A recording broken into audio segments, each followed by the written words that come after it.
Any last words? How's your sister?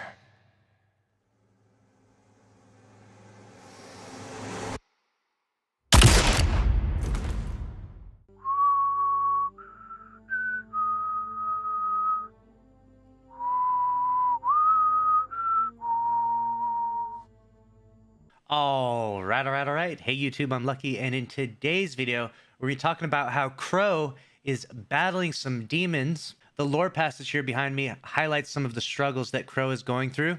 But before we dive into this, I first need to give some context. This week, we found out that the Elixni refugees living in the last city were sabotaged, and some people of the city actually went to destroy some of their ether supply. And this attack was not completely unprovoked. It would seem as though Lakshmi 2's messages being sent to the people of the city are definitely taking a toll, and people are responding. She's been putting out these radio broadcasts, sending out some pretty hateful messages, and it looks like some of the people of the city responded.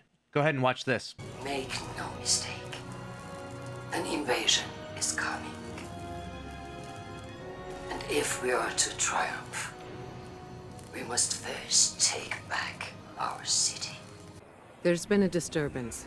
Sabotage in the Elixni camp. This wasn't just an attack on their ether stores. Someone wanted to send a message. Our citizens forget who they were before they found the safety of the city's walls. It's easy to mistake change as the front line of a battlefield. But this is a time for level heads and compassion. Saint 14 is already en route to investigate. I trust him. But he is torn between duty and doubt. And Lakshmi? The Vanguard has tolerated her broadcasts, as Zavala doesn't believe it's our place to interfere in civilian politics.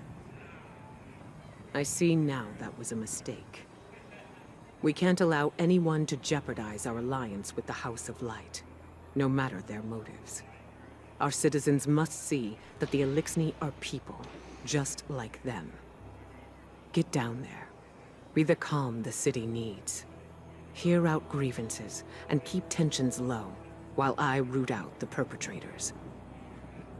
It's time that Lakshmi and I had a little talk. So a lot of really interesting things to unpack there. I mean, first off, I would love to be a fly on the wall and listen to the conversation that Ikora Ray has with Lakshmi. I can only imagine it might not end very well. It's going to be pretty hostile. You know, Ikora might end up having to throw a Nova bomb at Lakshmi. But that aside, there is this really interesting lore passage which actually talks about the details of that sabotage on the Elixni camp. And when reading it, it shows a very dark and disturbing side to Crow, perhaps his inner Uldren. 24 humans, their faces mostly covered with makeshift masks, slunk into the Batsa district under cover of darkness. Some were armed with weapons, though most carried workaday tools like crowbars and wrenches. They planned to infiltrate the Elixni quarter and find evidence of aggression. If that failed, they would send a clear message that the House of Light was unwelcome in the last city. Knives tore into banners, noxious fumes filled the air, paint cans rattled, the hum of the machinery around them disguised the sounds of their labor, while hushed voices conferred in terse, conspiratorial tones. "I think this is their food," a young woman whispered to her male companion while warily looking over her shoulder. She didn't see anyone as they crouched by a large ether tank, but she imagined the Elixni crowded together in a nearby building. "Did they even sleep? Here, give me a hand with this," her companion said, pointing to what he guessed was a control panel. Together they pried the faceplate off, revealing a mess of wiring beneath. They shared a furtive glance and began pulling out wires by the fistful, hands shaky, their blood pounding in their ears. A low whistle, like a bird call, fluttered through the night air.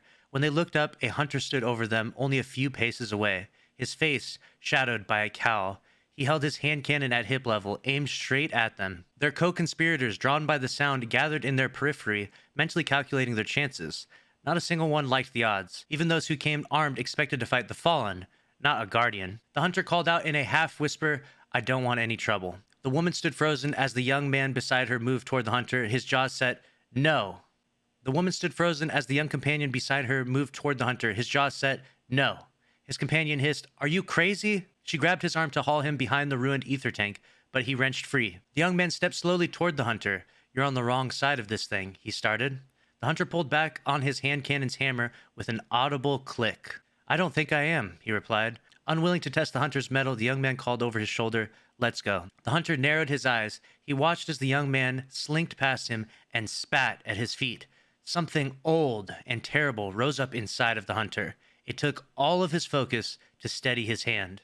The conspirators peeled away from their hiding places one by one, disappearing into the dark. Some hissed choice insults and dispersions at the hunter under their breath, though none dared to look at him. In just a few minutes, the block was deserted, except for the hunter, who stood alone in the street until his ghost complied over his shoulder. It chirped with concern, "You wouldn't really have shot them, right?" The hunter hesitated as he holstered his weapon. "They needed to know I was serious, Glint." "But you weren't," his ghost insisted.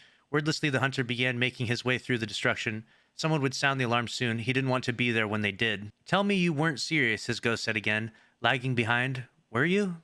So some really interesting stuff to see and to talk about from there. I mean, we have Crow basically where I'm standing at right now, and he's got his hand cannon drawn, aimed at people, and he's essentially threatening them, get out of here. Obviously, he doesn't, put that into action. He doesn't kill anyone, but the fact that he had to fight back every single morsel of his soul to not shoot that person when they spat at his shoes definitely shows that the Crow is struggling big time, and he has some dark demons inside of him, i.e. Uldren 2.0, and you can actually see from this location here that there was not just ether supplies that were destroyed, it was also a fallen servitor that was destroyed. So definitely the people of the city trying to send a message, and a really nasty message at that, because the fallen actually worship the servitor. Servitors are actually created in the image of the traveler. So the situation in the tower is extremely hostile, to say the least. Let me know in the comment section below what your thoughts are from this video. How do you feel about Crow's actions?